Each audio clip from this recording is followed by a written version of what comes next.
HKTV. Hi, I'm John Reyes. I do collect toys. Most especially, I mainly collect diecast toy cars.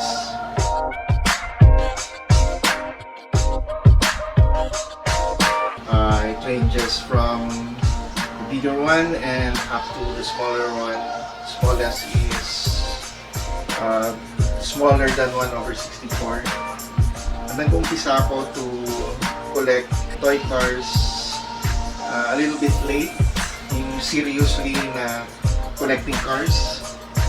I can remember I do collect before when I was still young. My father used to buy me Matchbox, yung Disney. Before they go home, he would buy me toy car, which halos lahat sila Matchbox. And that was, I think, way back 70s eh. Lumalabas yung pagkatanda. Nagmumukha akong tito. Well, 70s, yes. Not seriously collecting, but I used to play those toy cars. My mom would usually keep it because ayaw niya magasgasan yung cars.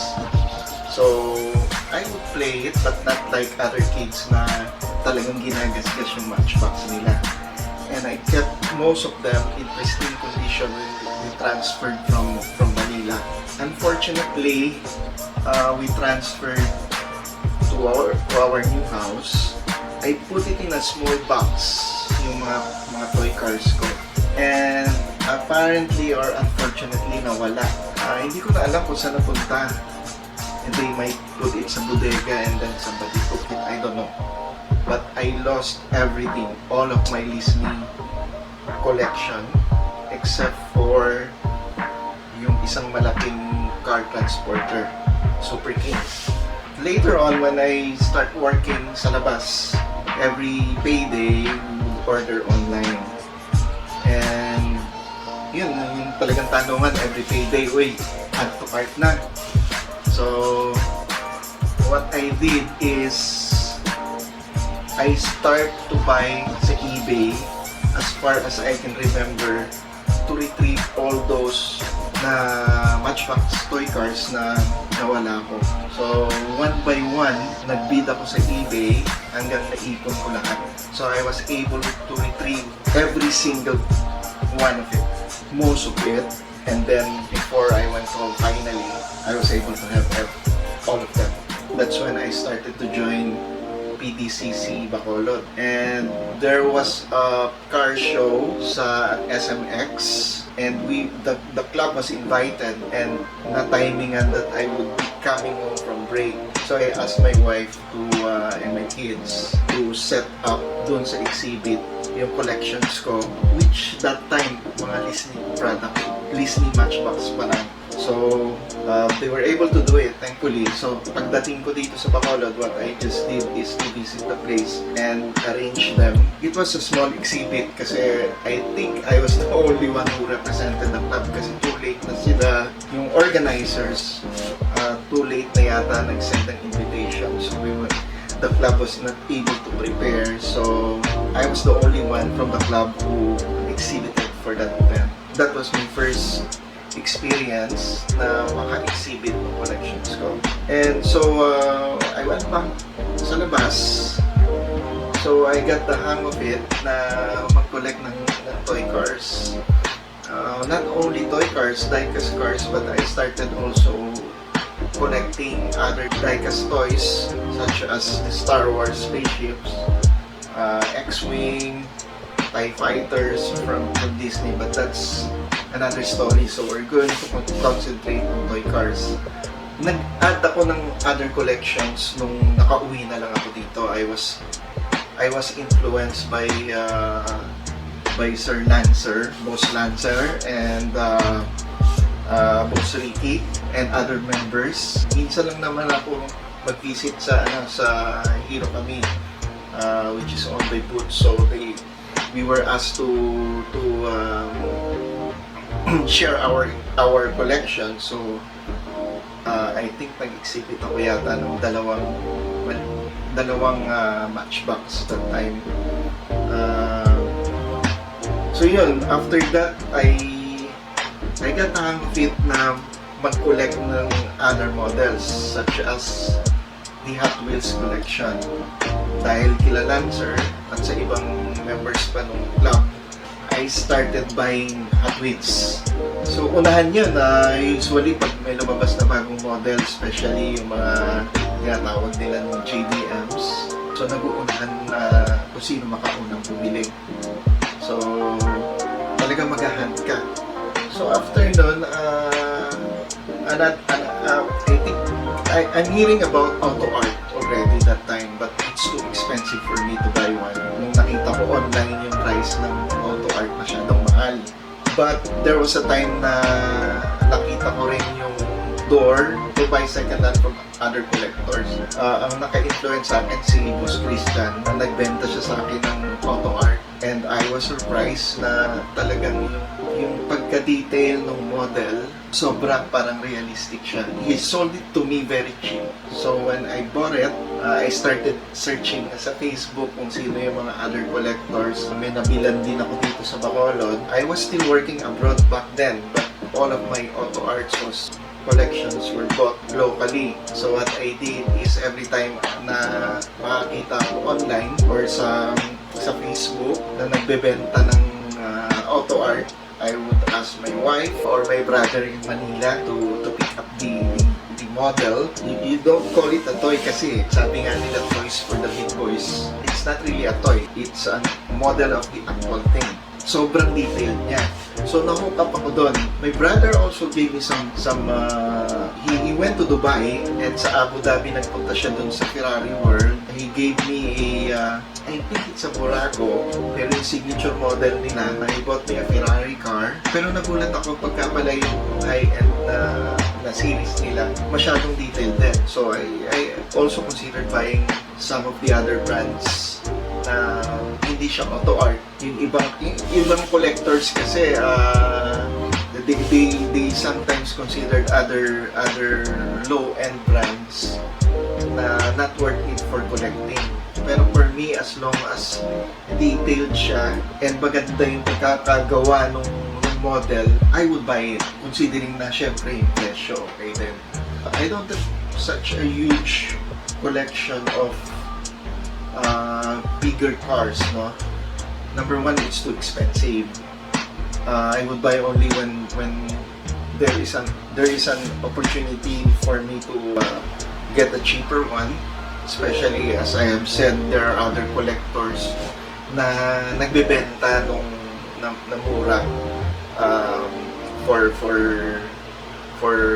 auto art and other special series, no? Another opportunity for collectors here is I wouldn't imagine that Gaisano is selling high-end toys. So nung nakita ko, madami silang nakatago, like Hot Wheels Elite na malalaking cars.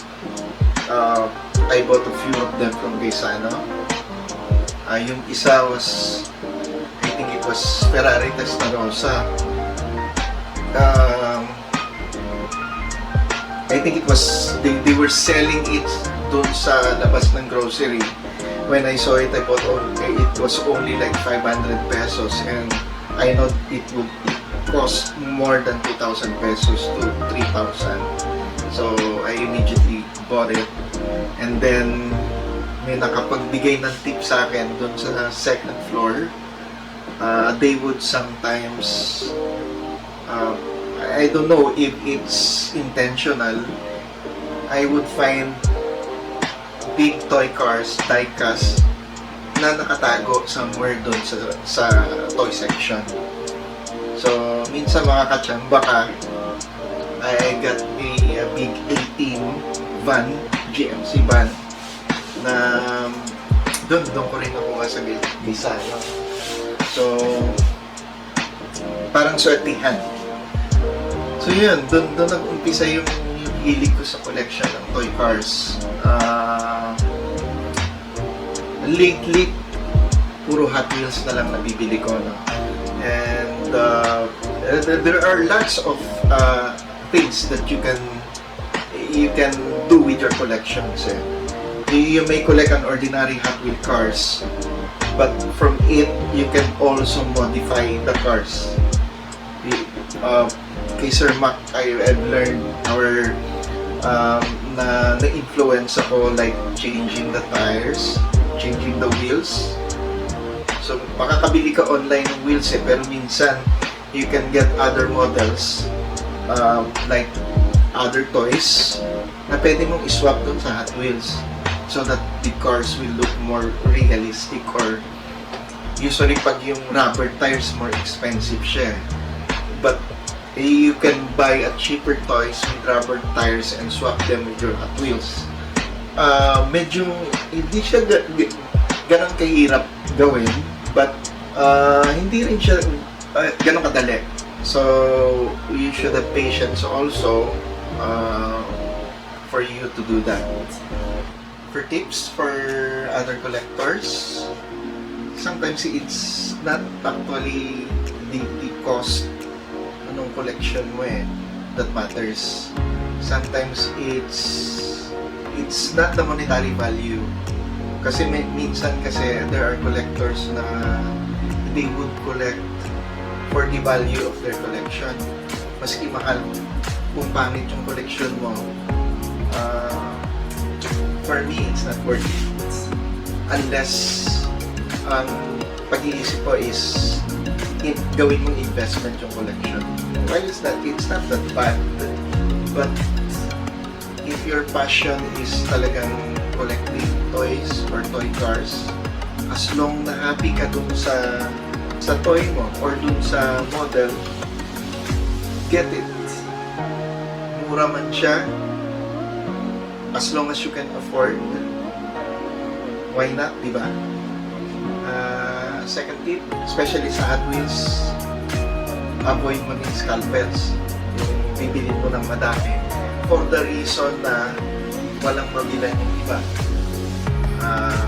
If ang reason mo is different, like you would want 5 or 6 models of the same car for your